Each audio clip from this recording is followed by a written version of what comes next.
Hello, you wonderful people, and welcome to another episode of SuperFantaFi. This being a show where we talk about TV shows of the supernatural, fantasy, and or science fictional genre. For today's episode, I'm going to talk about the live-action Avatar: The Last Airbender, Season 1, Episode 6. Great episode. A lot of really interesting things went down in this episode, so let's break it down. Well, first and foremost, let's start off with Aang sneaking into Roku's shrine, and obviously he goes up against those sages, which is like, no, you're supposed to be men of peace, but for them, this is peace. Capturing you is about ultimate unity under the Fire Nation's rule, and especially that one person who is still a devout believer in the role that the Avatar plays, saying for most people, even though the Avatar is supposed to be this symbol of unity and everything, instead of the Avatar has been replaced by the Fire Lord in so many people's eyes. I mean, especially those devout believers amongst the Fire Nation, that his rule is the only one that is absolute. He is that spiritual leader now.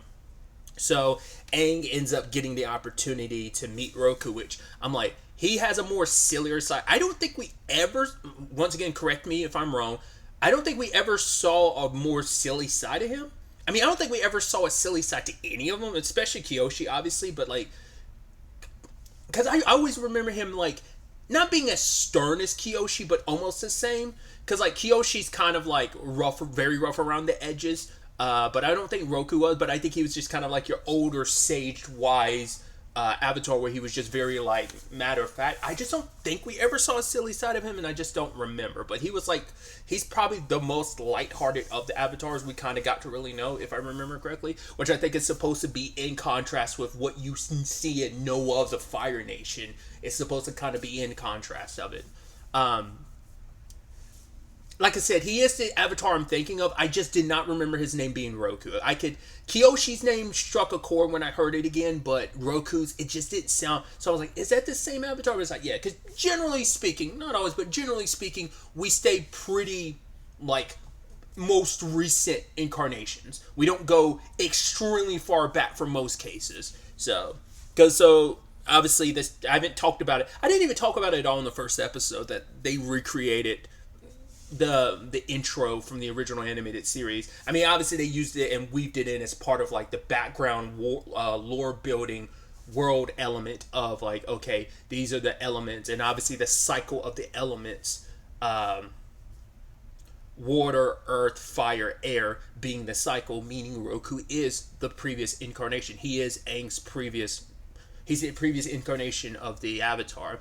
And they have an interesting dialogue about, right, Kyoshi, she's kind of rough around the edges, like she has her way, she's saying like, right, you have to be a fierce warrior, but also the Avatar can serve as a diplomat, which this also leads into the conversation I brought up before, last episode, I believe, about the little things they throw in there about Aang, where he was like, wait, so I don't have to like use violence and force to kind of like always save the day? And it's like, not always, but there will be times you will have no choice. Once again, that's the thing of like, monks are all about nonviolence and, you know, everything. So it's just, it's interesting to kind of get, once again, those little peeks into like, once again, he is a monk, and a lot of monk philosophies and perspectives are embedded in Aang, obviously. So I think you add that plus him still being a 12-year-old kid who doesn't know a lot of the world.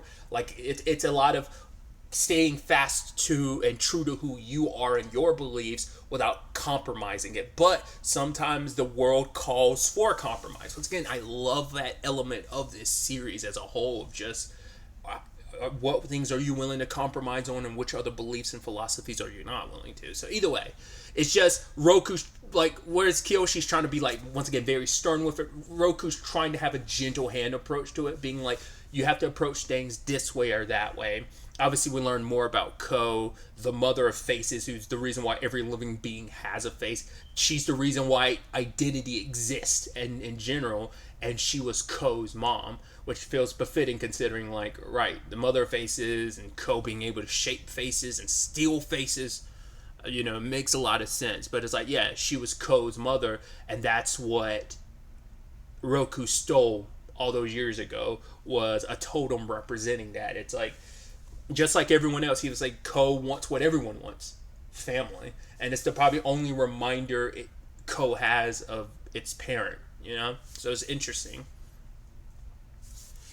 But there ends up being this larger conversation, and it's just touched on a little here where Roku says, I get it, you want to save your friends, but that's as the avatar, sometimes your friends can be a liability. Trust me, because you are tasked with doing the impossible. And sometimes it's not just for you and the world, sometimes even for your friends, you choosing the someone, something or someone else over them sometimes is in the best interest for them as well. Trust me. And those are his final words to Aang before Aang returns back to the world of the living.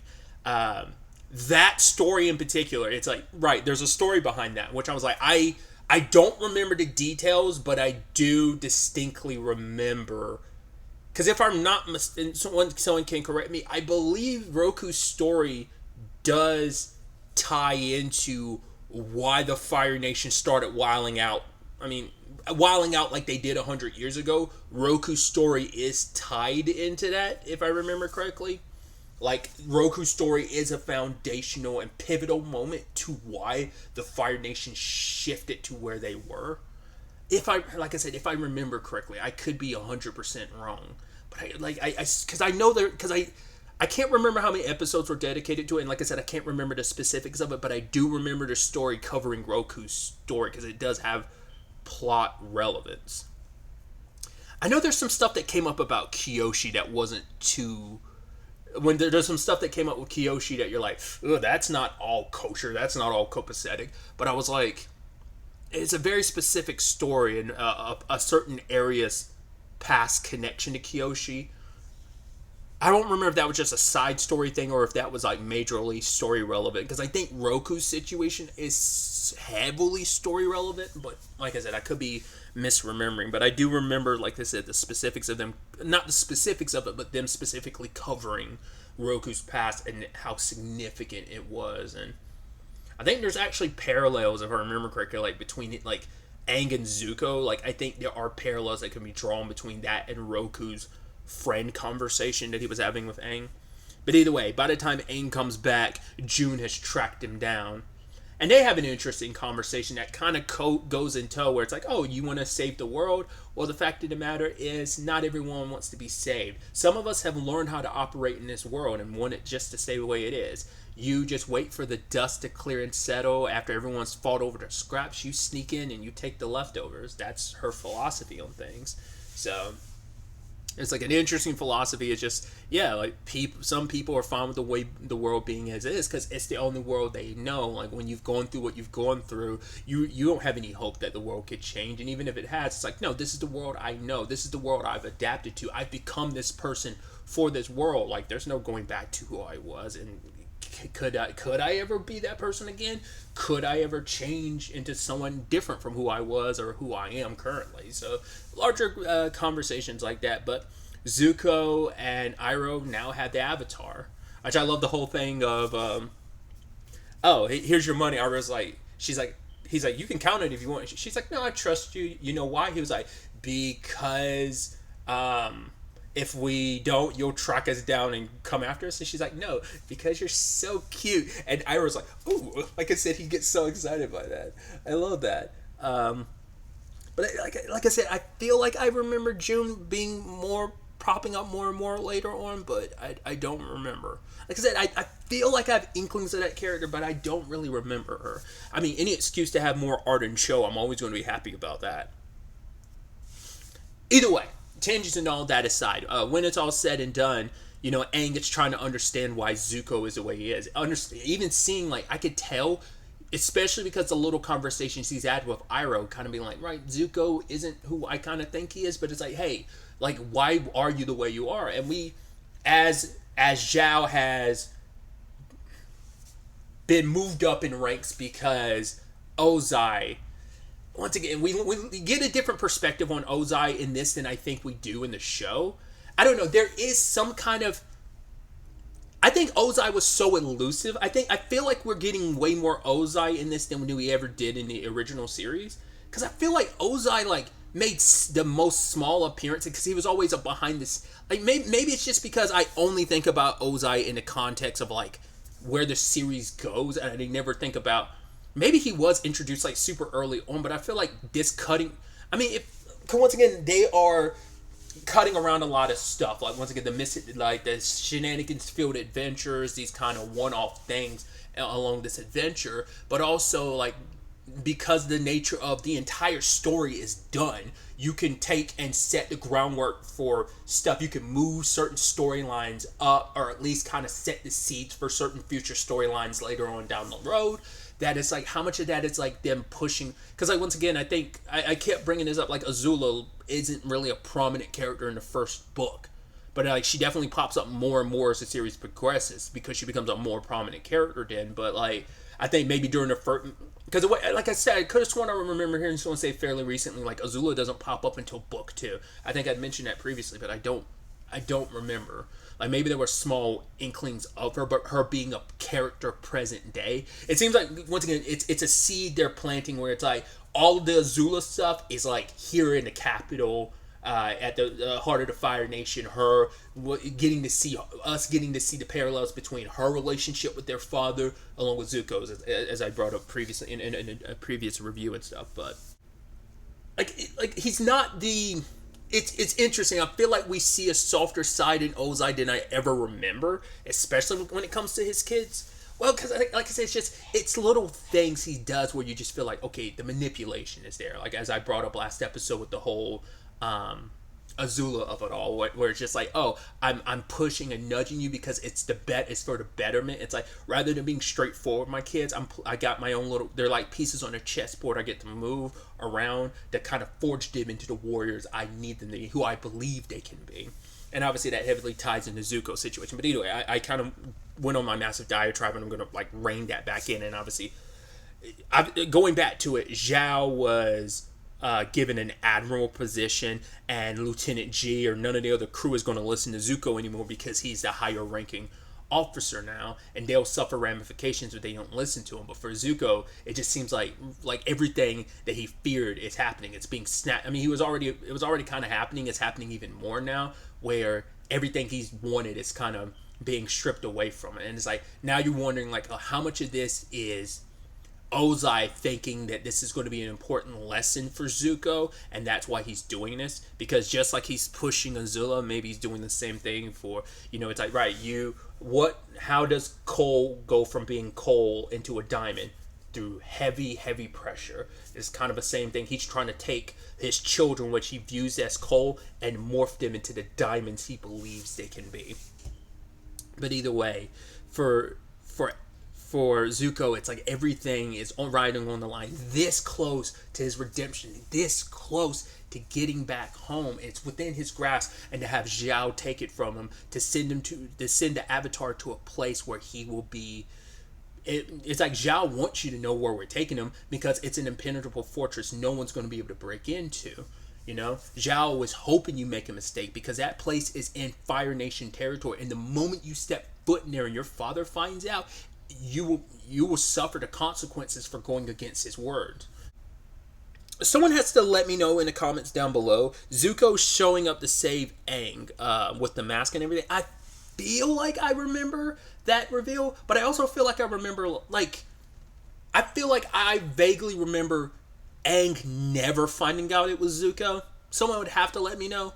Because that was my first thought. I was like, Aang never found out it was Zuko that saved him, right? I feel like that, but it's like maybe like the scenes played out fairly close to the original series too, where it's like, well, ultimately Aang does find it. I don't remember.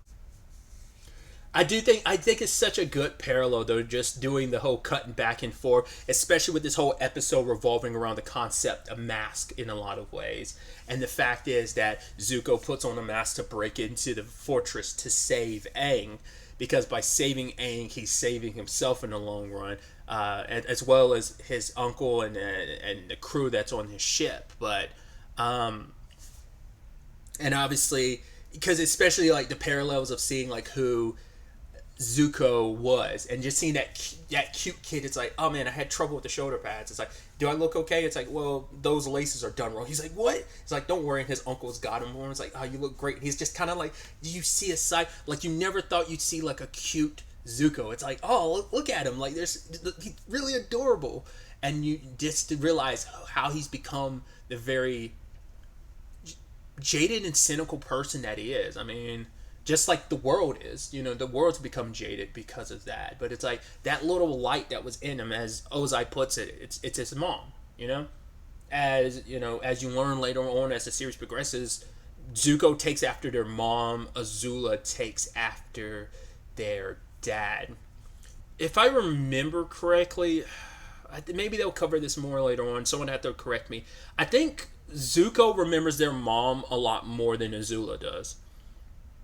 I don't think she had a lot of time with their mom. I think Zuko did, if I remember. Once again, I know that's stuff that's covered. Like, that's something the original series didn't cover too much with Zuko's mom. Like I said, I know that's something that does get covered.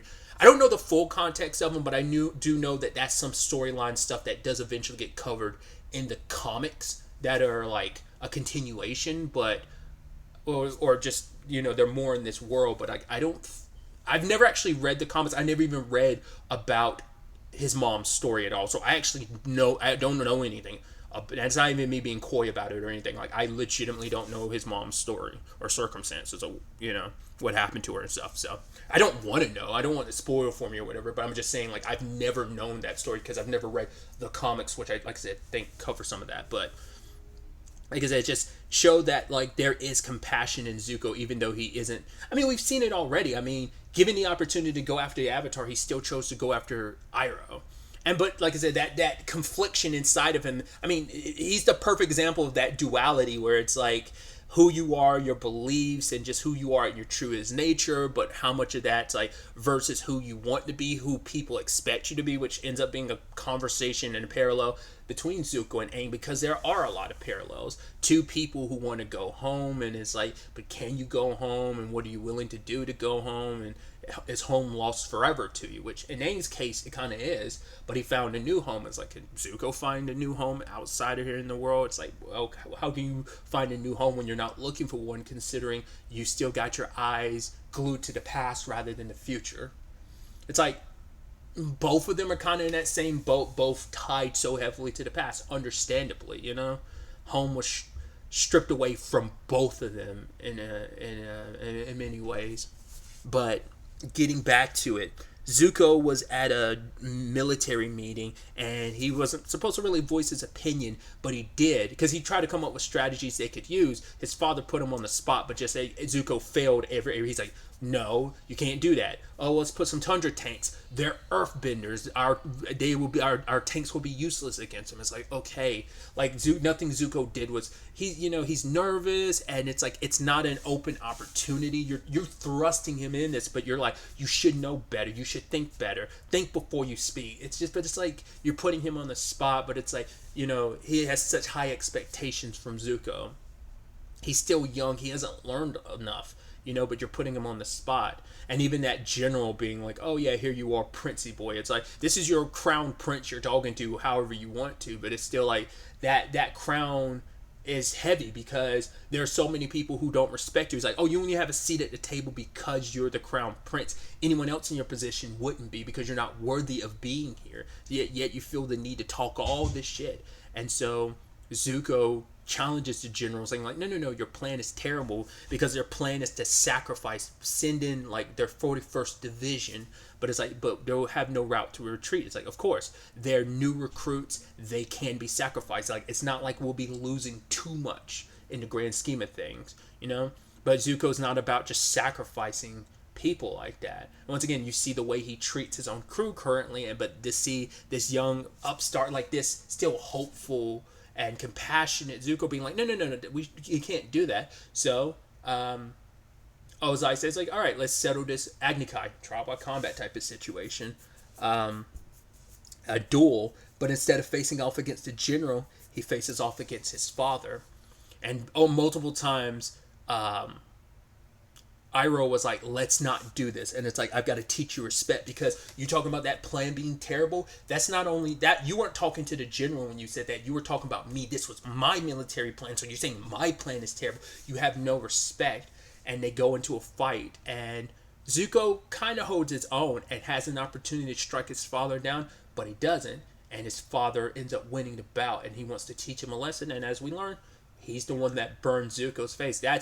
That there is the most effed up thing. That he's the reason why Zuko has that permanent burn you know? And a constant reminder of his failures and his failings, especially when it comes to knowing your own father did it. And if you notice, what does Azula do? She smiles a little bit because she knocked her, it's like, right, there's the brutality there. As my father, that's my father, he's so great, but it also knocked her brother down a peg or two, so it's like she has an opportunity to shine. She's the opportunist that she is. But like, no one else was like, oh my god, except for Iroh, because even the general, he had questioned, like, he was almost kind of like, good, like, that punk deserved it. But it's like, once again, that's your crown prince you're talking about like that.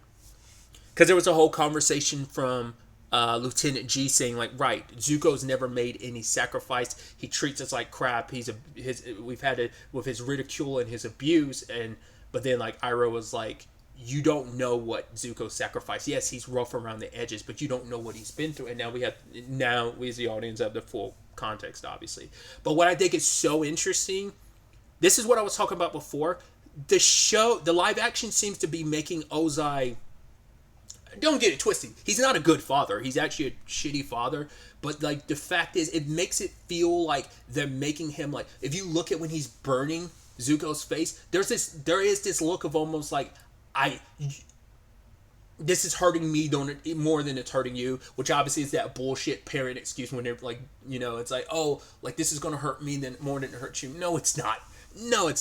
It's gonna hurt you emotionally. It's gonna hurt me physically. It very much in this situation. But there's like this look in Daniel Day Kim's face, especially as the flames are reflecting off of his eyes. It's just it makes it so fucked up, and so many layers are just like, right, I'm here kind of feeling bad about what I'm doing, but it's still I'm literally burning the flesh off the face of my kid, And I just don't remember them ever making Ozai even remarkably sympathetic in the original series.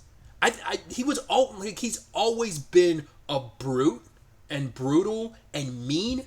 I've always associated, once again, maybe they did and I just don't remember, but that just caught me off guard, because I was like, I don't ever remember like the show painting him in like not saying like it's like, but it's just like there's some inklings of, man, he has some layers of, oh man, it sucks what I have to do, but I had to do it. Even later on, Iroh's like, no, leave him alone. He needs to recover. It's like, no, he's recuperated enough. Son, like, I wanted to make a point. Like, the fact of the matter is, we kind of have to use the weak, because of like, you're strong physically, but your spirit is weak. You're too soft. But for Zuko, it's like, yeah, but the weak can become strong if you give him a chance to. And it's just like, you won't learn. I thought I beat it into you, but I guess I was wrong. Maybe banishment will end up teaching you what to do, teaching you more than I could. Don't ever step foot back into the Fire Nation territory until you brought me the Avatar. He never believed it to be possible. Even he admitted to Azula, oh, your brother did an impossible task. It's like, but he's almost like, that's my son. But it's like, if that means Zuko never would have been able to return ever in his entire life, and you were willing to do that to your own son because you were never going to change your mind, because Ozai is too stubborn. Something, obviously, a quality both his kids got. Azula is stubborn, just as stubborn, and so is Zuko. But it sucks that his anger controls him like that he couldn't handle that in a rational way. It's like he had to fly off the handle, and it's just like, because he believes everything he's doing and done is for the sake of his child and is going to make him stronger in the end.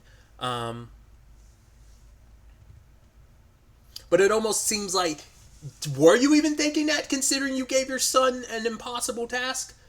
You couldn't even find the Avatar, so you sure as hell weren't expecting in your eyes, failure of a son. Once again, I have to stress that in his eyes, his failure of a son to ever accomplish this task. And the detail about his crew being the 41st Division, I didn't remember that. But that's something Iroh let Lieutenant G know. It's like, right, you're only alive now because Zuko kept fighting for you guys. The Fire Nation wanted to sacrifice you. The Fire Lord wanted to sacrifice you. And because of Zuko's sacrifice, even being wounded, he still didn't give up on you. He was like, right, you guys, he's like wanting his father to give you a chance, and now that's why you guys were given this position. It's like, if not, you would have been used for tactical cannon fodder, essentially, and alive because of Zuko's sacrifice. So when Zuko does return later on, they all show respect, and Zuko's like, "What's that about?" He's like, "Oh no, they missed you." I was like, "They missed you at music night, I guess." You know. But he also has that moment where he's like, "Next time, I'm not going to ask you what you did, but in the future, do let me know what you're up to, because there are a few. There's at least." He's like, there's a few people on this ship who care about you. You see his eyes welling up with tears. It's like he loves his nephew, you know. Because true, in a lot of ways, it's like Zuko's the only like real family he has. Like, because I actually don't remember what Iroh's relationship is like with Azula. Obviously, he's a very complicated relationship with his brother, but I'm like, I don't remember his relationship with Azula at all. It's always the focus has been his relationship with Zuko, because there's a lot there where I'm sure like Iroh sees a lot of himself in Zuko. But either way, I'd kind of circled away from it. But obviously, there's a whole situation with obviously the rescue itself. But Aang and Zuko make quite the interesting team, which even Aang was kind of surprised by, and kind of talks to him. Is like, right, your journal is the reason why I've made it this far. The fact is, you've done, and gives compliments to Zuko. It's like, I mean, Zuko's obviously had 3 years, and he's dedicated to his research in Avatar, because he's, to know thy enemy, you have to understand them, and he had to fully understand the Avatar. He had learned all there was about every other previous Avatar, and it's like, if it wasn't for you, I wouldn't know what I've known. Like, it's helped me a lot on this journey. So in a way, you have, but it's more so the journal. But he's asked like, yo, so what kind of like brush do you use? And he's like, oh, it's goat hair. It's because of how thick it is, and he had to practice 100 horizontal and vertical strikes before he could even do any combat training. And Aang's like, yeah, but in his case, it was spiritual training. And it's like this moment, this episode, kind of showcasing like how similar they are, at least how Zuko used to be. I even love that line where it's like, from Aang, it's like, I had a friend in the Fire Nation, which I'm like, that probably was a major plot point, and I just didn't remember that. So when he was like, oh, I have friends in the Fire Nation, I'm like, you did? Because I clearly remembered Boomy, but I didn't remember him having Fire Nation friends. I'm like, I'm sure, because like, it never came up, and he never said anything with Katara and Sokka, so he's never met anyone from the Water Tribe until them. But he knew people from the Earth Kingdom because of Boomy, but I don't remember the Fire Nation stuff. That might be seeds they're planting that I just don't remember at all. But he says the thing to Aang, it's like, 100 years ago, I had a friend that was like, that's the thing he misses the most. It's like, because the benefit to 100 years ago was I got to have friends in the Fire Nation. He's like, if we had met back then, do you think we would have been friends? And what happens? Zuko immediately attacks him, but Aang does see it like there is something there that even in little moments throughout that, the mask that he's created now that he's wearing, not the physical mask, but like who Zuko is right now, was slipping away, and he was kind of becoming that Zuko that he was previously, where it's just like the conversation he's having with Aang, like there's commonality, there's common ground. And he even explains like, right, you're my way of going home. He's like, I'm the crown prince. Like, I have to return home. But it's like, are you really going to, like, first and foremost that the firebenders don't have to be this way. You could set a better example. But then Zuko got pissed. It's like, how dare you talk about that? My father is a great man. It's like, because it's like, obviously it's your father. Like, you don't want to, you suffer the consequences for already questioning him again. Of course, it's going to be like a psychological defense thing of, no, my father's a great man. It's like, because you know the consequences of questioning your father. But if your father was such a great man, he wouldn't have done that. And it's like, there's tough love, and then there's what he did. He thinks of it as tough love, but it's not. Your dad's just a big bully. That's all he is. And just once again, like, it's all about his father's love. That's all this is. And because it led to this whole conversation, once again, expectations. What is expected of him as the prince, and Aang has his expectations as the Avatar. and he just doesn't know if he's going to be able to live up to those expectations, but like, because Aang was trying to say, like, you shouldn't let everyone's expectations of you define you. I mean, especially after the conversation with Roku, because it's like Kyoshi had told him to be this, the Avatar's supposed to be that. It's like, yes, there's similarities, our spark is the same, but each one of us is different. He's like, just like I'm different from Kyoshi, you, Aang, are different from either one of us. Every Avatar is their own individual. They make their own choices. They are themselves. And so for both of them to kind of have this conversation, this dialogue about that, I think is so neat. But Zuko is just, he gives into his like rage of like, yeah, compassion is weakness. The same thing his father told him before he burned his face. Aang managed to get back to everyone and ended up returning the totem to Ko, and he ended up releasing Katara, Sokka, and the villagers. Sadly, we know at least some of them didn't make it back, but at least like the son from last episode, the one that was already missing, got returned. So it's this whole conversation about like, yeah, like loved ones can be seen as, a detriment, a liability, but they can also be a strength. And even Iroh having that conversation, that voiceover at the end, talking about sometimes the mask we wear allow us to be who we are, saying like the mask he wore in this episode of saving Aang, Zuko was able to be himself, because we wear so many masks to hide ourselves away from others and stuff. It was just a beautiful conversation, and obviously this beautiful theme of the episode tying it all together like that. Obviously Aang, is also like the sadness of, not only, the sadness of being left behind by those loved ones. Not only being reunited with those we lost, but also feeling like you're getting left behind because he went back to the spirit world and Gyatso wasn't there. It's like Gyatso, he said what he needed to say to Aang. He served his purpose, and he knew there was nothing else he could do for Aang, so it was time to move on. Just needed to let Aang know you are not responsible for what happened. There's nothing you could have done. That guilt has weighed on him ever since he learned what happened at the Air Temple, what happened to everyone he knew, his people, and his best friend. So just thought that was just like I said, just a great episode overall with what we got in the episode, but also once again the overarching theme. So very, very interested to ultimately see where the next episode takes us with all this. Obviously, Zhao was heavily embarrassed, and this is going to reflect very poorly on him. Granted, it's like, well, he's probably got his suspicions about Zuko being responsible, but he doesn't have any actual proof. So we'll see how that all plays out and works out for him. It's going to be interesting, too, because this is the basket that Azula put all her eggs in, because she's hoping to use Zhao to kind of once again keep a brisk or a apprise of everything that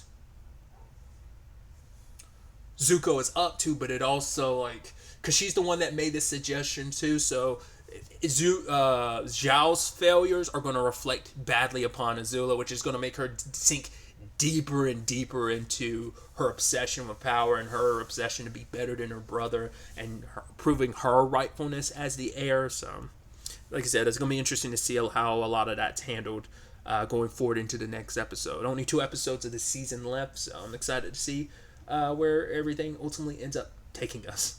But really, that's all I wanted to talk about. Until the next time we meet, be happy, be safe, live life to the fullest, and enjoy it. Good day and goodbye.